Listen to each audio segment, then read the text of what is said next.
తాకట్టులో ఉన్న బంగారాన్ని విడిపించి ఆ రోజున్న మార్కెట్ ధర కట్టి మిగిలిన డబ్బును మీకు అందిస్తుంది కొమ్మూరి గోల్డ్. నమస్తే, welcome to V media. This is Swami Kolla. నిన్న విజయసాయి రెడ్డి చేసిన ట్వీట్, ప్రకాష్ రాజ్ రావణ్పై ఆయన చేసిన కామెంట్స్ గురించి మనతో మాట్లాడేందుకు political analyst and social activist Krishnakumari గారు ఉన్నారు. ఆమెను అడిగి విజయసాయి రెడ్డి కామెంట్స్పై మరిన్ని విషయాలు తెలుసుకుందాం. నమస్తే మేడం. నమస్తే.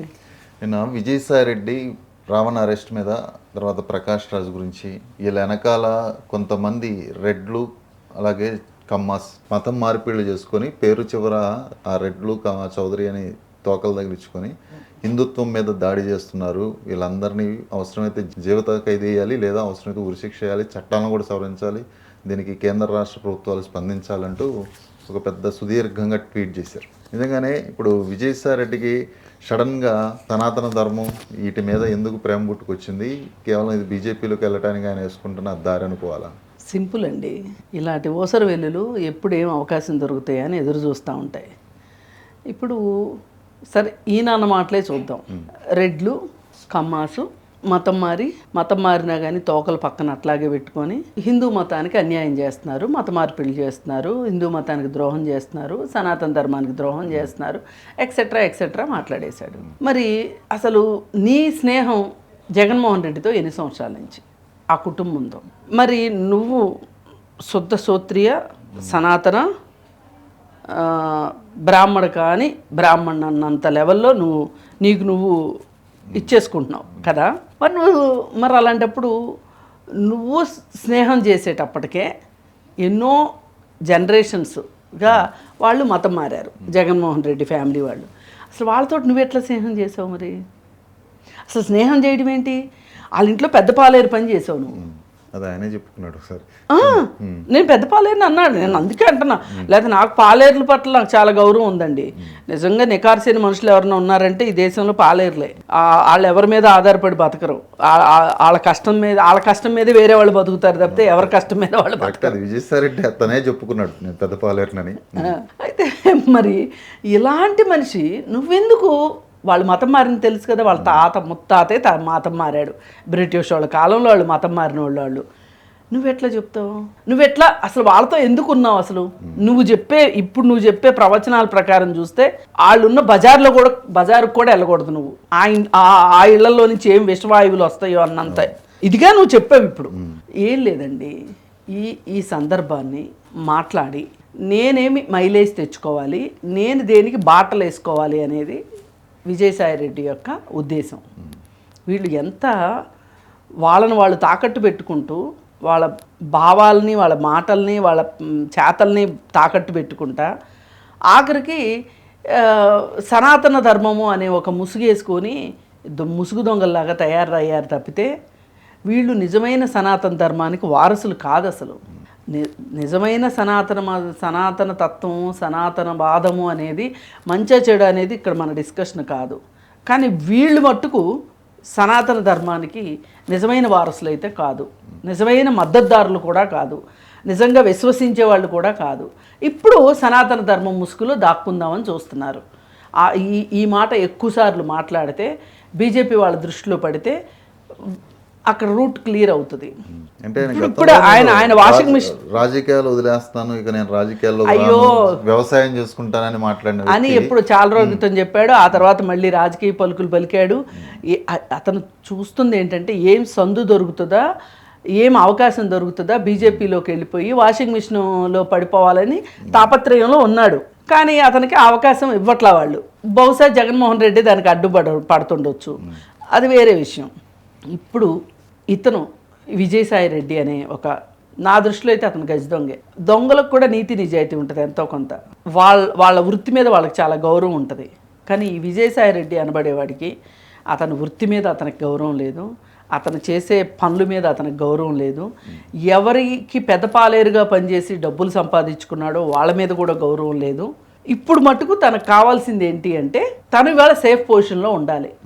ఇవాళ ఎటు కాకుండా అయిపోయాడు. ఇటు వైసీపీలోనూ ఇమడలేకపోతున్నాడు, ఇటు తెలుగుదేశంలోకి రాలేడు, అటు బీజేపీ వాళ్ళేమో స్పీడ్ బ్రేకర్లు పెడుతున్నారు.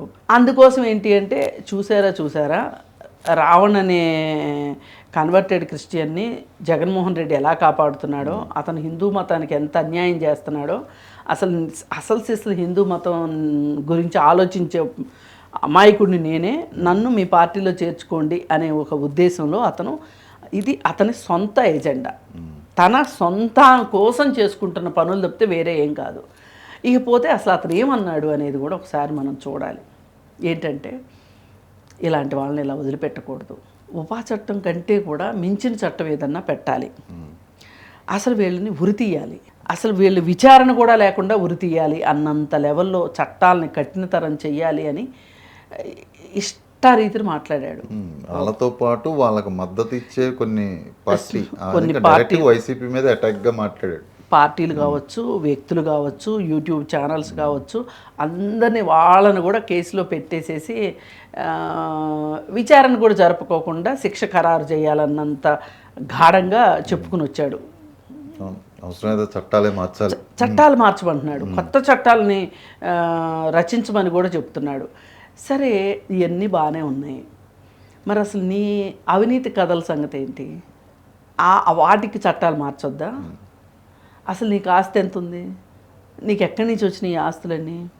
మరి నువ్వు వైజాగ్లో చేసిన అక్రమాలకి ఒక ఆమె దేవాదాయ ధర్మాదాయ శాఖలో పనిచేసే ఎండోమెంట్స్ డిపార్ట్మెంట్లో పనిచేసే శాంతి, ఆ శాంతిని అడ్డం పెట్టుకొని నువ్వు ఎన్ని దేవాదాయ ధర్మాదాయ భూములు కొట్టేశావు? ఆ స్కామ్ కూడా బయటకు వచ్చింది కదా. మరి ఆ స్కామ్ బయటకు వచ్చినప్పుడు అసలు సాక్షాత్తు ఆ శాంతికి పుట్టిన బిడ్డకి తండ్రి ఎవరు అనే ఒక ప్రశ్న ఉదయించిన సందర్భంలో భర్త నా బిడ్డ కాదంటున్నాడు, ఎవరైతే ఒక అడ్వకేట్ ఉన్నాడో అతను నా బిడ్డ కాదంటున్నాడు. ఇకపోతే అక్కడ సీన్లో ఉన్నది నువ్వే. మరి నీకా ఆ ధైర్యం లేదు, చెప్పుకునే ధైర్యం లేదు. మరి నువ్వా ఇవాళ నన్ను ఏం చేస్తారో చేసుకోండి అని జైలుకు కూడా వెళ్ళేటప్పుడు కూడా అతను ఎత్తిన పిడికిలు దించకుండా వెళ్తున్న రావణ్ గురించి నువ్వా మాట్లాడేది? నీకు అసలు ఏమన్నా ఒకవేళ రావణ్ చేసింది తప్పే అనుకుందాం, ప్రకాష్ రాజ్ చేసి మాట్లాడేది కూడా తప్పే అనుకుంటే, దాని గురించి మాట్లాడాలనుకున్నప్పుడు అవతల వ్యక్తికి కూడా కొంచెం ఉండాలిగా, వ్యక్తిత్వం ఉండాలా. నీ మీద ఏమీ లేకుండా నువ్వు శుద్ధపోస అయితే ఎదుటోళ్ళని క్వశ్చన్ చేయొచ్చు. నువ్వు ఎట్లా మాట్లాడతావు? అసలు రావణ్ గురించి మాట్లాడేయగలిగే అంత ఏమంటారు, నీ దగ్గర అంత వ్యక్తిత్వం ఉందా? అసలు నువ్వు కనిపించిన చోటల్లా స్కాములు చేసుకుంటా బతికావు. అసలు ఒకప్పుడు నువ్వు లోక్సభలో, రాజ్యసభలో అనుకుంటా ఇంకేమీ విషయాలు లేవు మాట్లాడటానికి.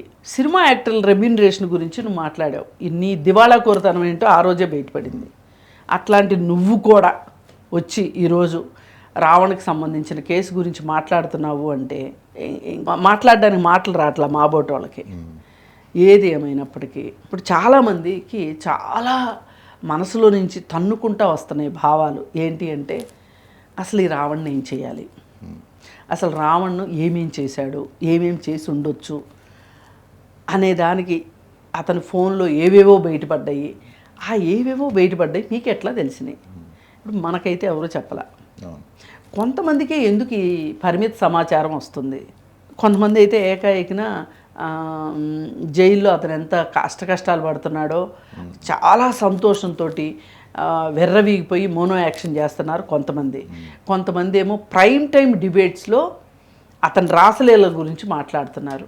అసలు మీకు ఎలా తెలిసినాయి అతని రాసలీలలో? ఇప్పుడు అతని ఫోను పోలీసుల చేతిలో చిక్కింది, పోలీసులు స్వాధీనం చేస్తున్నారు, చిక్కింది అనకూడదు, స్వాధీనం చేసుకున్నారు. వాళ్ళు దాన్ని విశ్లేషించడానికి అతను పంపించారు.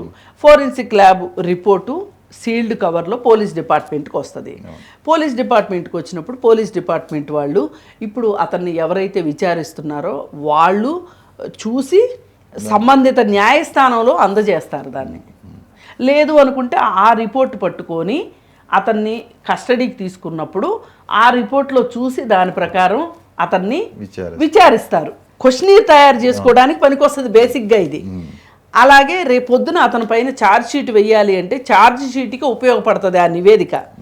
అలాంటి నివేదిక మీ దగ్గరికి ఎలా వచ్చిందా మీరు ఊహించుకుంటున్నారా? ప్రైమ్ టైం డిబేట్స్లో ఊహాగానాలతోటి డిస్కషన్స్ పెట్టడం ఎంతవరకు న్యాయం, ఎంతవరకు కరెక్టు? అసలు దీన్ని జర్నలిజం అంటారా? అసలు ఇవన్నీ చేస్తున్న వాళ్ళు, ఇవన్నీ మాట్లాడేవాళ్ళు, ఈ విజయసాయిరెడ్డి ఇట్లాంటి వాళ్ళందరూ కలిసి ఏం చేద్దాం అనుకుంటున్నారు? అసలు మీ కోరిక ఏంటి? అంటే ఇప్పుడు ఒక రావణ్కి గట్టిగా శిక్షిస్తే ఇంకెవరు మాట్లాడుకోకుండా ఉండాలని మీ కోరిక, అందుకే ఇదంతా చేస్తున్నారా? ఇప్పుడు అక్కడ ఒక తప్పు జరిగిపోయిందండి. రావణ్ పైన ఉపా చట్టం పెట్టడము అనేది మట్టుకు చట్టం తెలిసిన వాళ్ళకి అది కరెక్ట్ కాదు అని మాట్లాడుతున్నారు చాలామంది మేధావులు కావచ్చు, రిటైర్డ్ పోలీసు డిపార్ట్మెంట్ వాళ్ళు కావచ్చు, రిటైర్డ్ జడ్జిలు కావచ్చు, వాళ్ళంతా మాట్లాడుతూ ఉంటే అది అలా ఉండగా మీరు ఎలా మాట్లాడటం? మీకు ఆ చట్టాల గురించి తెలీదు, మీకు ఆ మాదిరి జ్ఞానం లేదు, మీరు ఎందుకు మాట్లాడుతున్నారు? అంటే ఏంటంటే ఇప్పుడు ఎలాగో తప్పు జరిగింది, ఆ తప్పును ఒప్పు చేద్దామని చూస్తున్నారు వీళ్ళందరూ కలిసి. ఇది సాధ్యపడుతుందా అసలు? కాకపోతే అనుకున్న దానికంటే కాస్త ఎక్కువ రోజులు అతను జైల్లో ఉండొచ్చు, కానీ అతను చేసిన నేరానికి ఆ సెక్షన్ పెట్టొచ్చా లేదా అనేది మట్టుకు న్యాయ పరీక్షకైతే వెళ్ళే అవకాశం ఉంది కదా, వెళ్తుంది కదా. ఇప్పుడు మీ అందరూ కోరుకున్నట్లు జైల్లోనే అతను గురిశిక్ష చేసేయరుగా. ఏది ఛార్జ్ షీట్ వేయకుండా, ట్రయల్ జరగకోకుండా, కోర్టుకు రాకుండా ఏమీ జరగకోకుండా, సాక్షుల్ని విచారించకుండా, ఏమీ చేయకోకుండా, జడ్జి ఆయన తీర్పు ఇవ్వకోకుండా అతనికైతే ఉరైతే వేయలేరు కదా. పైగా దేశవ్యాప్తంగా ఉపా చట్టం గురించి, ఉపా చట్టం ఒక ప్రశ్నార్థకం అవుతుంది ఈరోజు మాట్లాడుతున్నారు దాని పట్ల. అసలు ఈ చట్టాన్ని అసలు తీసేయాలి, ఇది ఎప్పుడో బ్రిటిష్ వాళ్ళు పెట్టిన చట్టము, ఈ చట్టంతో అసలు దేశాలు ఎక్కడున్నాయి, ఇది రాజద్రోహం అనేది ఎక్కడుంది, రాజులే లేని కాడికి రాజద్రోహం ఎక్కడి నుంచి వస్తుంది అనేది మాట్లాడుతున్నారు. ఇప్పుడు చట్టాల్లో కూడా కొన్ని ఎస్సీ ఎస్టీ కేసు కూడా ఎలా పడితే అలా మిస్యూజ్ చేసుకుంటున్నారు, 2 ఫోక్సో కేసు కూడా ఎలా పడితే అలా మిస్యూజ్ చేస్తున్నారు. ఇప్పుడు ఉపా కూడా అదే పరిస్థితి. అంటే దేని పరిధిలో ఉంటాయి, దానికి ఏ సెక్షన్ వాడాలని లేకుండా అంటే ఒకటండి, ఎలా పడితే అలా వాడేస్తున్నారు. ఇప్పుడు పోక్సో కేసు కానీ ఎస్సీ ఎస్టీ కేసు కానీ నిందితులు వాటిని మిస్యూజ్ చేశారనొచ్చు, నిందితులతో కలిపి పోలీసులు కుమ్మక్కై చేశారనొచ్చు. కానీ ఈ ఉపా చట్టం మట్టుకు ఖచ్చితంగా పోలీసులదే కదా. ఇక్కడ బాధితులు ఎవరున్నారు, నిందితులు ఎవరున్నారు? ఇప్పుడు ఇవాళ అదే మరి రాజకీయ నాయకుల ఒత్తిడి మేరకు ఇలా ఉపా చట్టం పెట్టాల్సి వచ్చిందంటే మిస్యూజే కదా. మరి ఇప్పుడు ఆ సెక్షన్ పెట్టాలంటే రావణ ఆ స్థాయిలో నేరం చేయాలి. అయితే ఇక్కడ బాధితులు ఎవరు? వాళ్ళు పడుతున్న నాయకులకే కదా ఇప్పుడు బాధ అంతా. అంటే కడుపులో రేపు ఇప్పుడు నాయకులకు వచ్చింది, దేశానికి కాదు. అంతే మరి. అందుకని ఏంటంటే ఏ రకంగా చూసినా మనం ఇప్పుడు ఈ క్షణానికి మాట్లాడుకోవాల్సింది ఏంటంటే, విజయసాయిరెడ్డి లాంటి అవినీతి పరులు కూడా చట్టాల గురించి మాట్లాడితే, ఇప్పుడు ఆయన ఏమంటున్నాడు, చట్టాలు మార్చాలి, వీళ్ళందరికీ ఉరేయాలి, ఆయన సపోర్ట్ చేసిన వాళ్ళకి కూడా ఉరేయాలి, ఇవన్నీ చెప్తున్నాడు కదా. మరి నువ్వు చేసిన అవినీతికి ఎంతమందికి ఉరిశిక్ష పడాలి అది కూడా చెప్పు, నువ్వే పుణ్యం కట్టుకో. ఇప్పుడు పక్కోళ్ళని అంటాం కాదు కదా. ఇప్పుడు మనకి నువ్వు చెప్పే సనాతన ధర్మం ప్రకారమే, నువ్వు చెప్పే హిందూ మతం ప్రకారమే భగవద్గీత ఏం చెప్తుందంటే, ముందు నిన్ను నువ్వు ప్రశ్నించుకో, నువ్వు పరిశుద్ధాత్మగా మారు అని చెప్తున్నారు. అంటే నువ్వు మారకుండా రెండో వాళ్ళ గురించి మాట్లాడే హక్కు లేదు అని క్లియర్గా చెప్తుంది. నిజంగా ఇప్పుడు విజయసాయిరెడ్డి రాజకీయంగా ఆర్థికంగా లాభపడుతున్నారు అని డైరెక్ట్గా వైకాపా అంటే వైసీపీ పేరు చెప్పలేదు, కానీ ఆయన చెప్పింది అదే. కొంతమంది రెడ్లు కమ్మలు ఫాస్టర్లాగా మారి క్రైస్తవ మతం తీసుకొని రాజకీయంగా ఆర్థికంగా లాభపడుతున్నారని మాట్లాడేది బాగానే ఉంది. ఇలాంటి వాళ్ళని రావణ్కి, ప్రకాష్ రాజ్కి సపోర్ట్ చేస్తున్నారంటే వీళ్ళు కూడా దేశానికి, దేశ సమగ్రతకి, మతాలకి మధ్య చిచ్చు పెడుతున్నాడు అని చెప్పి నువ్వు ఏదో చెప్పాలనుకున్నావు, ఎవరి గురించో చెప్పాలనుకుని దీన్ని ఎత్తుకున్నావు. అలాంటప్పుడు నువ్వు రాజకీయంగా ఆయన ఇప్పుడు నువ్వు ఎవరినైతే అన్నావో వాళ్ళ పక్కనే ఉన్నావు మొన్నటి వరకు. రాజకీయంగా ఆర్థికంగా నువ్వు వాళ్ళ పక్కనే కూర్చొని తిన్నావు. ఇవన్నీ పోయి ఇప్పుడు వచ్చి వాళ్ళకి ఇప్పుడు శిక్ష ఇలా అంటే నువ్వే చెప్పేస్తావు జడ్జి లాగా, జీవిత ఖైదు వేసేయాలా, ఉరి శిక్ష వేయాలని నువ్వే క్లారిటీ కూడా అంటే వాళ్ళకి ఏం చేయాలో నువ్వే చెప్పేస్తే నువ్వు చేసిన పనికి కూడా ఒక శిక్ష ఏదో ఒకటి నువ్వు కూడా వేసుకోవాలి కదా. నేను చేసిన పనికి నాకు ఒక 14 ఏళ్ళు వేయండి, వాళ్ళు చేసిన పనికి ఒక ఉరి శిక్ష వేయండి అని చెప్తే బాగుంటుంది. పైగా అసలు ఇక్కడ ఇంకొక గమ్మత్తు ఏం జరుగుతుందంటే, తెలుగు రాష్ట్రాల్లో ఇవాళ రావణ్కి రోజుకి మద్దతు పెరుగుతుంది. రావణ్కి మద్దతు పెరగకూడదని ఇంకొంచెం ఎక్కువ కాంప్లికేట్ చేయాలని చూస్తున్నారు. ఇప్పుడు శాటిలైట్ ఛానల్స్లో ప్రైమ్ టైం డిబేట్స్ నడపడానికి కూడా కారణం అదే. ఏంటి అంటే, అతను ఇలా అంట, అతను అలా అంట, అసలు ఎన్ఐఏ కూడా వచ్చేస్తుందంట, ప్రకాష్ రాజుకు కూడా నోటీసులు ఇచ్చారంట. ఇవన్నీ ఎందుకు చేస్తున్నారంటే, ఎవరన్నా మద్దతు ఇవ్వాలనుకునే వాళ్ళు కూడా అమ్మో నిజమే కావచ్చు, ఇందులో ఏదో పెద్ద ప్రళయం ఏదో ఉంది కావచ్చు, కాబట్టి మనం మాట్లాడుకోకుండా ఉండటం మంచిది అనే ఒక అభిప్రాయం కలిగించాలి అని ఒక రకమైన భయాందోళనని భయోత్పాతాన్ని సృష్టించాలని చూస్తున్నారు వీళ్ళు చాలా తెలివిగా. లేకపోతే అతను ఫోన్లో ఉన్న విషయాలు మీరు ఎట్లా చర్చిస్తారు?